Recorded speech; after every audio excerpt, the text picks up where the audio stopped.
ơi. Ủa được mở cửa vô hả bạn?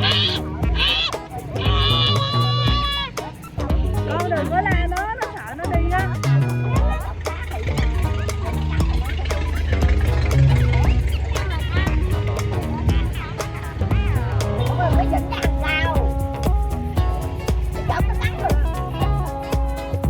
Nó ăn nhìn thấy thương quá hả?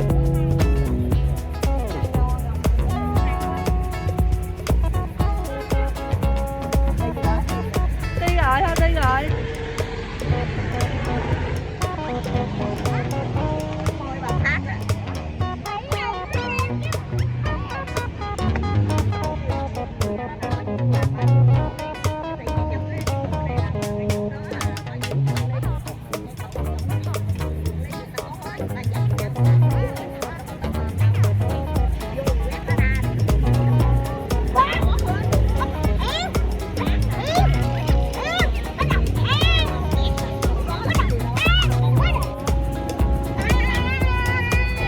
Viên nó cắn con đây.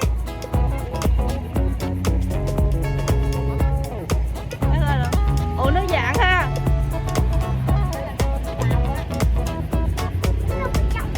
Nó dạng ra luôn á.